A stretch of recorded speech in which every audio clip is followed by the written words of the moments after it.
We're now going to come to our question and answer session with our fabulous panel. We've had some apologies today. We've had apologies from Leila Usmani from Race Alliance Wales. We've had apologies from Abubakar Madan Al-Shabazz, and Ali Abdi hopefully will join us before the end if he's not totally missing it. But we've got a fantastic array of speakers today. A warm welcome to Shavanah Taj, the Secretary General, first Black and Asian woman to be in that role in the Wales TUC. Every time we see Shavanah, I just want to sing. I'm sorry, I just do. And also celebrating my fantastic Natalie Jones, our lead for Welsh language in Race Council Cymru. And she is a qualified teacher, a Welsh language teacher, and all the way from Jamaica, settled here in Wales and doing incredible work on education and media work and heritage. So also one welcome to Dr. Marian Wynne, Race Council Head of Heritage, and Marian and Professor Charlotte worked together in the Cynefin project, and incredible contributions that she's making to education through museum learning that is important to share. And of course, a warm welcome back to Ben Lester, who's one of the leaders in the Education Workforce Council. Welcome, panel. Welcome to all of you. Let's start straight away with Shavanah. The first question is, what is the commitment and statements made by the Wales TUC around anti-racism? And why are you a partner to the Zero Racism Wales campaign? Over to you. So I'd start by saying, in the words of Angela Davies, really, that in a racist society, it is not enough to be non-racist. You have to be actively anti-racist. Because when it comes to racial justice, it is the systematic fair treatment of people of all races, resulting in equitable opportunities and outcomes for all. But we know that racial justice or racial equality must go beyond anti-racism. It is not just about the absence of discrimination and inequities, of course, but also about the presence of deliberate systems and supports to achieve and sustain racial equity through proactive and preventative measures. The Wales TUC, first and foremost, is very much a supporter and collaborator with Zero Racism Wales as well. And I would say that it is very important that we urge, and I personally urge, each and every single organisation out there that is signing that important pledge, that they commit to not outsourcing that responsibility of stamping out and eliminating racism in your business or in your organisation. The individual who signs that pledge has got to take a lead responsibility of ensuring that change happens. And I know that sometimes that journey can be very difficult, but there is support available. And the TUC itself has launched a TUC anti-racist task force. We are looking at not only racism in terms of the external, the workplace and so forth, and the gaps that we see within government work, but we are also currently doing a big internal reflective exercise where we are looking at the experiences of Black staff and Black trade union activists who are active within our trade union movement. We are working hard to eliminate lots of discrepancies, including, of course, when it comes to ethnicity pay gap reporting. We are looking at the need for stronger regulation. We are very much campaigning for legislation to ban, for example, zero-hour contracts that we know that so many Black workers in particular are on. And also we are now in the process of preparing our evidence for the upcoming COVID-19 public inquiry, specifically focusing on the voices and experiences of Black workers during the pandemic and demanding that lessons are learned. Wow, this is incredible. There's so much good stuff going on with the Wales TUC. Thank you very much, Shavanah, sorry. So I'm going over a question that has come in for Chantelle Haughton. Sadly, Chantelle and Susie were not able to stay on because they've got to go and teach. And what the question is about is that DARPL website isn't bilingual. What are you going to do about it? And so they've responded on WhatsApp to me saying they don't have bilingual resources. They're all volunteers at the moment, and they have a few Welsh-speaking members. They would very much welcome bilingual support. So if you can do some translations or support them, please do. And now there's a question for EWC, and Ben is being asked, have you and your organization signed the Zero Racism Pledge? And when do you plan to promote an anti-racist statement publicly? I don't know whether they haven't seen it or maybe you haven't done it. So what response do you have to that, Ben? I don't believe we have signed the pledge. Certainly something that I'd be prepared to look into and discuss with the senior management team here. But you know, we certainly would agree with the spirit of that pledge, certainly. And you know, we've obviously got our own equality and diversity plan within the organisation. So we take these issues seriously internally, as well as, you know, the research that I talked about earlier, looking at the sort of bigger picture in terms of the education system as a whole. But no, but certainly something that we'll consider, and I'll discuss that with colleagues. Thank you very much, Ben.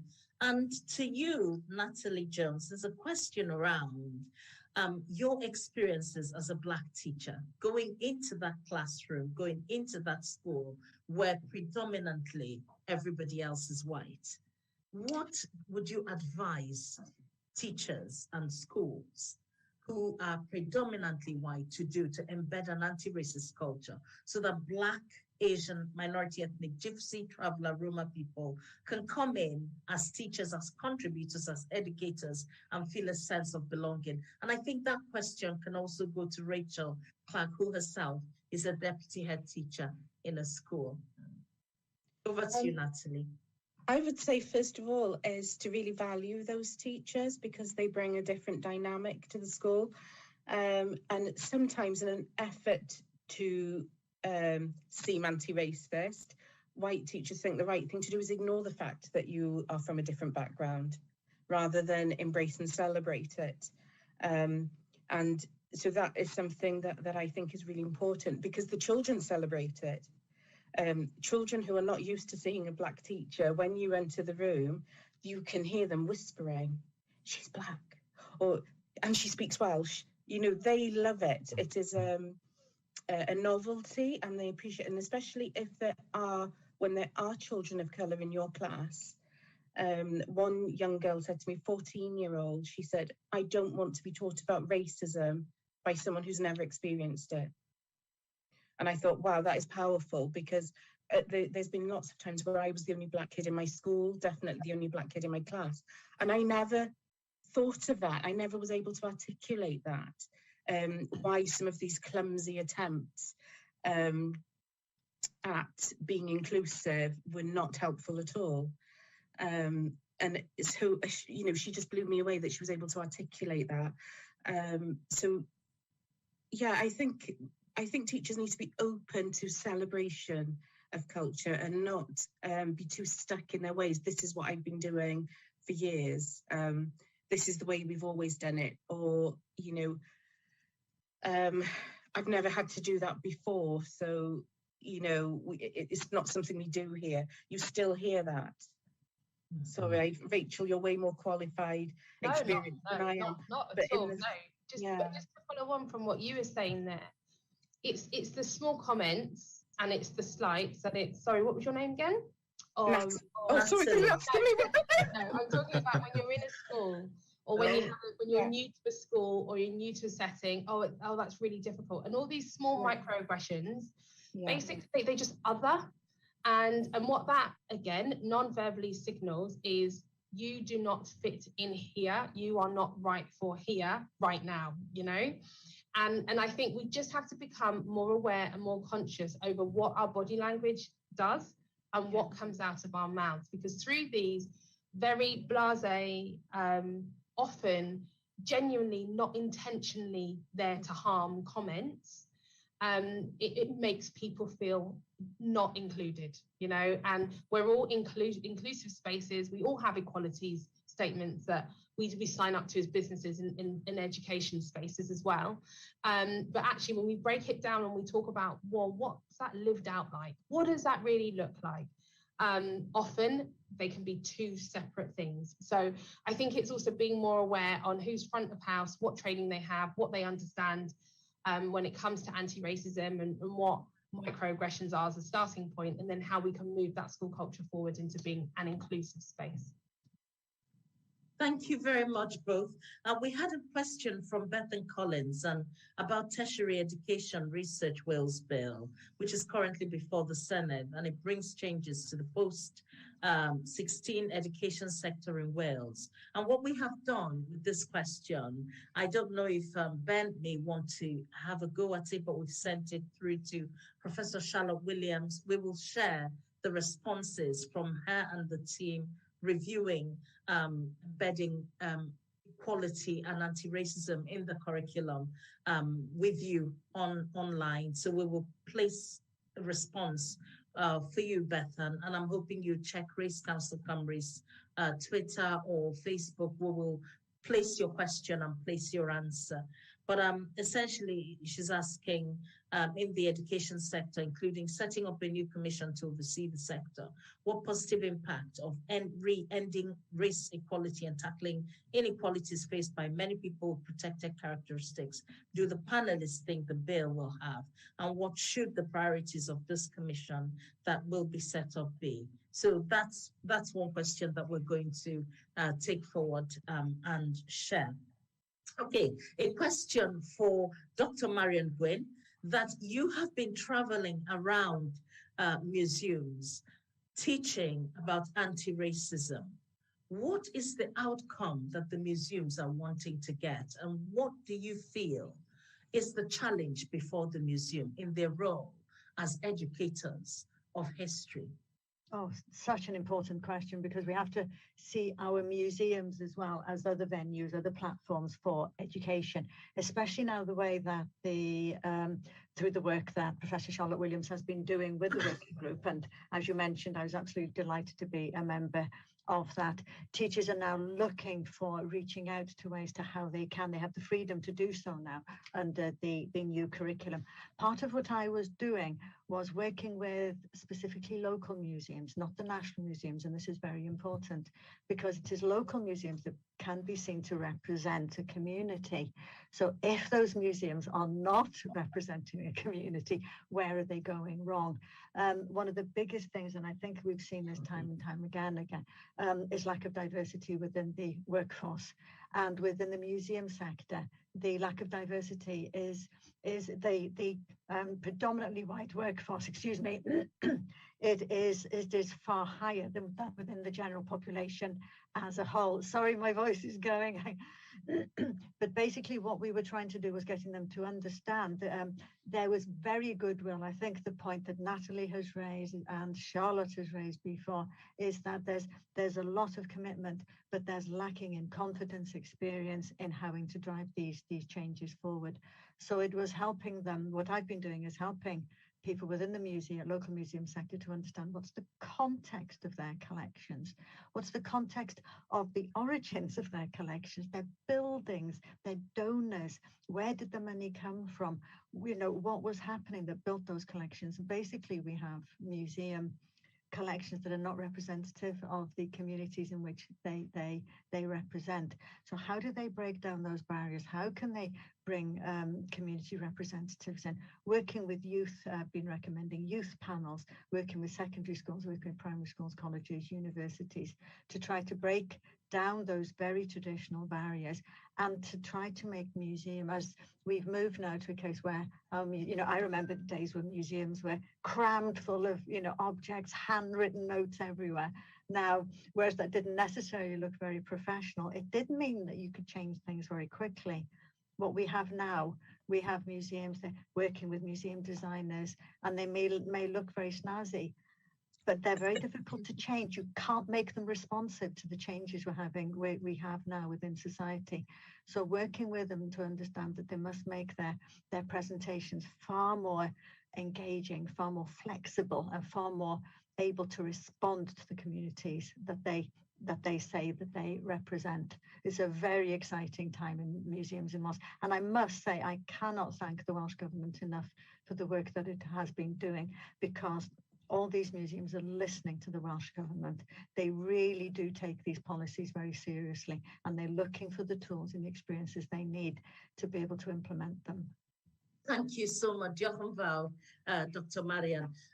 There's an interesting question about the moving from rhetoric to action and the excitement around the photograph of the entire cabinet led by the First Minister holding up a sheet of paper that says hashtag an anti-racist Wales. Honestly, that got me so excited. But the question they're asking is, when will it move from rhetoric to actual action? And what will all the panelists have to say to Welsh Government in pushing that change that we all want to see? So coming from an EWC perspective and your area of work, Ben, how do you see building an educational workforce council and influencing schools across Wales and educational establishments to be anti-racist and to move from just that, holding that picture, which we think is phenomenal, to actual change in the workplace? Thanks, Uzo. Well, since we submitted our report on diversity in the school workforce, the Welsh Government has responded with its own plan to increase Black, Asian and minority ethnic representation in the workforce. And there are, I think there's some really positive things in there, to be honest, that they're committing to introducing an incentive scheme for ethnic minority student teachers, and a variety of other quite progressive things, working with Careers Wales to enhance activities in schools around teaching as a career, and in particular for ethnic minorities. And they're also kind of committed to reviewing progress against these all of the list of actions in September 2022. We're also taking stuff forward ourselves as an organisation. I'm really pleased to be able to say that we're going to be very shortly advertising for a new position, which will be a position in the promotion of careers team, which will be 100% dedicated to recruitment amongst Black, Asian and minority ethnic communities. And we're also stipulating that that position will be filled by somebody from those communities as well. So, you know, as I said when I spoke earlier, you know, we recognise that the problems are complex and they're not going to be, you know, suddenly solved. But I think there are some, you know, real concrete actions in progress at the moment that will start to change things, hopefully. Thank you so much, Ben. And coming to you, Shavanah from Wales TUC, how do we move from rhetoric to action? What is the challenge for Welsh Government? So, like you said, it's a statement of intent and photographs and all of those things are lovely, as are action plans. So many of us gave so much time over the last couple of years trying to refine plans and everything, but now it's all about the implementation.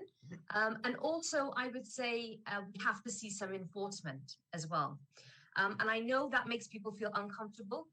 It is much better to be able to do things through voluntary practices, but we have to. In Wales, we've now, you know, we've got a government that is committed to racial justice, to, you know, stamping out racism and eliminating racism and trying to create a more equitable and fair Wales. But we've got to have workforce monitoring by ethnicity. We've got to be developing and introducing action plans to tackle ethnicity pay gaps. We need to be reviewing all recruitment processes and also to have mechanisms in place where we can safely challenge employers as well. And I would say that fundamentally, for this type of work to happen, there are some really important questions that all employers should now begin exploring and answering. So, for example, how many Black people actually work in your organization? What is the turnover of Black staff? And when I say Black staff, I say that, you know, politically Black, I mean Black, Asian, minority ethnic staff in comparison to white staff. Do you record your ethnicity pay gaps? When did you actually last refresh your staff policies? What's your diversity and inclusion policy? And is it truly anti-racist? When it comes to exit interviews, when someone actually leaves an organization, we know that consistency of approach is key. So what does a good exit interview actually look like? And how can you share that good practice? Because exit interviews actually offer you a really rich source of data, but do actually, organizations actually use this? Because in my experience, this data is often forgotten about or even buried, particularly because, we see, particularly in situations where you have claims of racial discrimination and you end up with non-disclosure agreements. Often that means that data is lost, it's not audited, and so nothing really changes. And often the perpetrator of racism, particularly the more senior the person is, gets to continue on in that organization, and so nothing changes. How can you actually change representation at the top at a strategic level? Because we've got to break that cycle. Employers have got to be seeking out best practice from elsewhere, from companies, employers who are already, championing change. Do you have a positive action plan when it comes to developing Black staff? Are you monitoring your staff progression through an anti-racist lens? And have you actually considered life cycle monitoring, for example, as well? Create a pipeline, introduce that training program, identify and support growth in Black talent, and introduce mentoring programs, consider reverse mentoring. But you see, even when it comes to the recruitment process, the person who oversees your recruitment process is absolutely crucial, as is those, individuals who sit on the panel. So if you don't have diversity in your own organization, bring in members from the community, work with organizations like Race Council Cymru when you are looking to recruit, and think about how you encourage, of course, people to apply for those posts in the first place. Offer discussions in advance of that application stage so that people can learn more about your organization and the role that the individual is going to be applying for. And of course, have you got a plan in place for staff, for Black people when they enter into your employment? Are you ready to actually implement that change? Are you going to be supporting Black staff? And are you actually going to be fixing those problems and enforcing that change? Because, like I said, statements of intent and plans are great, but if you don't act on them, nothing changes. And let's not assume that just because there is a leader in an organization that they are automatically clued up and aware of the impact of racism and discrimination and bias in action, particularly when it comes to the multi-layering of discrimination as well. So, let's begin that, journey. We can work together. And it is very important that, employers are doing their bit, and that we as activists are holding government to account as well, because we've been promised lots of different things. There's lots of really great work happening, but we've now got to join it all up in order to see genuine change. Thank you so much. Wow. May I say something on that, Uzo, as well? Yes, sure. Is that very quickly? Sure. I would just like to say, following on from what Shavanah said, in terms of education, there has to be deadlines, because some schools have already been doing this before it was mandatory, and other schools think they've got loads of time. They don't have to implement it straight away. There aren't lots of Black children in the school, and there are other things that are higher priority at the moment. And I would say, many of us have been banging on about getting rid of mice and men, for example, for a long time now. I think gestures like that, there needs to be specific things. Why do Black children still have to listen to a racial slur and have a massive discussion about it in order to pass a GCSE? How is that fair? And how is, so there are specific things that might seem petty to other people, but can be done and need to be listened to. And as I said, deadlines definitely is how we make change happen as well. If something is mandatory, when does it have to be done by? When do you have to start? That's punchy. And bringing you in, Rachel? Yeah, just to follow on really from what both of you have just said there, I think what has to happen is that whoever's making the decisions in Welsh Government need to think about who's informing their own decisions that they're making. Because if we're expecting change to happen just through self-discovery and reflection and reading and growth and development without the lived experience contributing to the reshaping and the reframing, then we're never going to get as far as we need to get, as quickly as we need to get there. And so unless it's people of colour saying, hold on a minute, of mice and men, completely inappropriate, but if it's not really going to happen unless someone's on this, as I said, voyage of discovery, and oh, actually, is that a really good idea? But we can't wait for everybody who's in a position of power, who is often from a white background, to have this aha moment, you know?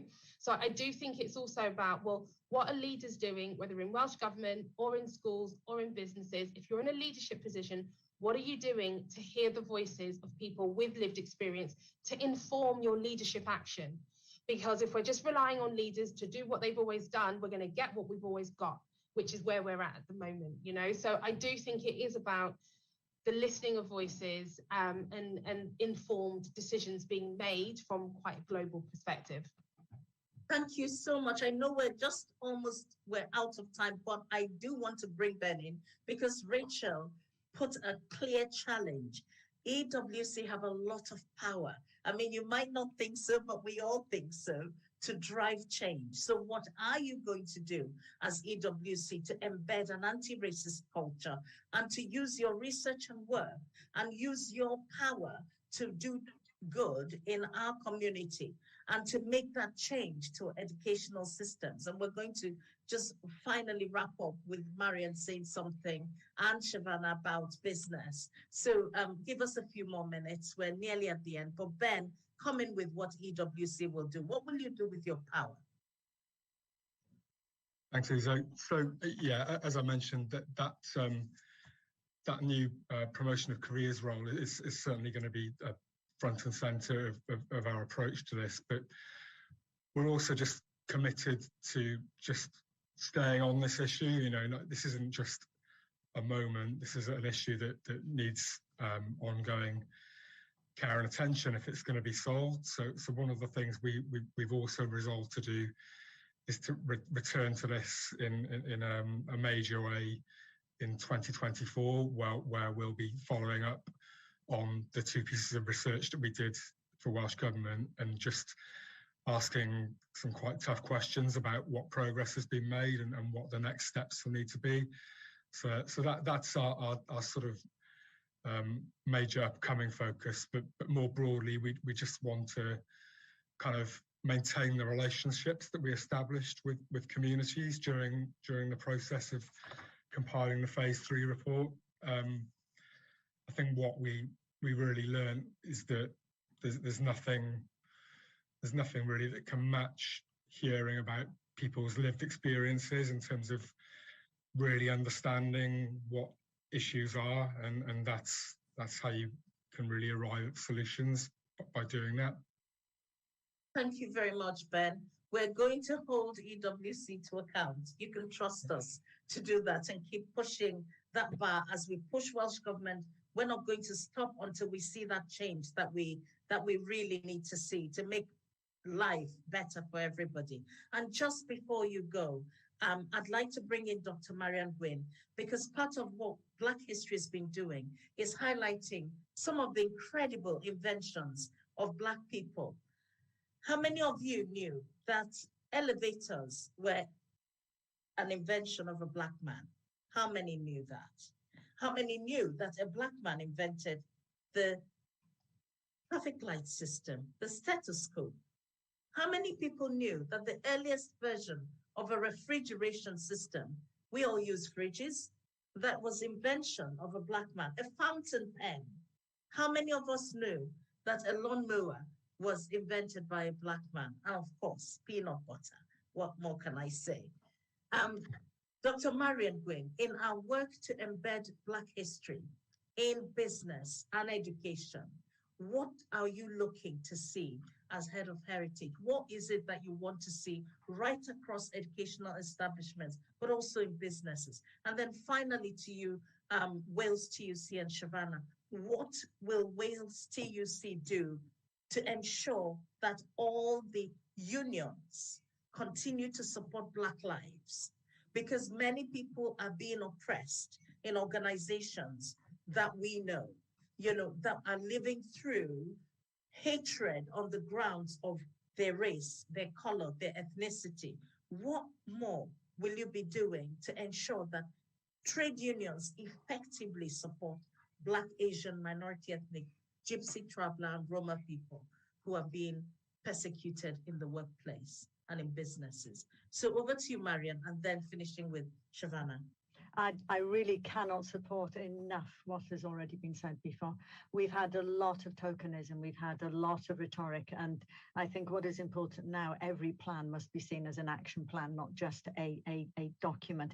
So much of what I see is that responsibility for diversity, or whatever you call it, is given to one person in any organization. That is not good enough. They're usually not well prepared. They're usually not necessarily the right person to be there, even though you find there's some very dedicated people, but the stress levels are on these people. The burden is so high, and it is not embedded throughout an organization. And all too often within businesses and other establishments like the museum sector, what have you, it can take just one trustee, one senior manager who, and this reflects on what Rachel was saying earlier on, who can actually stop things moving forward. How can one person just do that? And, you know, it is about setting standards, and it's about making sure that the money, it does all need money, but you don't need money for everything.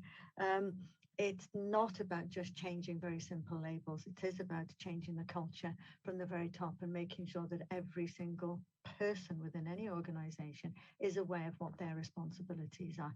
Every single decision should be made with, you know, with people thinking, is this enough to bring it? Does this represent every single person in Wales? Does this represent my community? It must be shared responsibility, shared delivery. Thank you. Thank you so much. Over to you, Shav. So one of the first things I will say is that on Sunday, there is a big demonstration that will be taking place here in Cardiff. This is the Stand Up to Racism and Discrimination demonstration. So not only are we fighting on all fronts when it comes to actually dealing with government, whether that's at a Welsh level or whether that's at a UK level, we are very actively supporting activism on the street as well. And the other thing that I would say is that we need action now. And I keep saying this because we do now very much need to be collaborating and working together to ensure that government are introducing mandatory ethnicity pay gap reporting and action plans as well.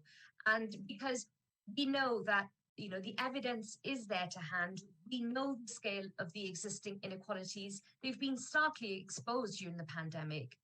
The fact that Black and ethnic minority people are still, you know, more likely to live in overcrowded housing, to have poorer health outcomes, and be concentrated in insecure work where they have, you know, far fewer employment rights is extremely well documented.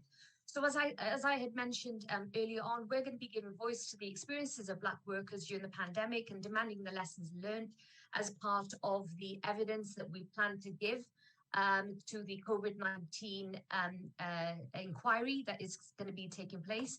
Here in Wales, Welsh Government is committed to racial justice, but also social partnership working as well. That brings together unions and employers and government together so that we can work for change that will ensure that we have safer workplaces that are inclusive and they're fairer as well.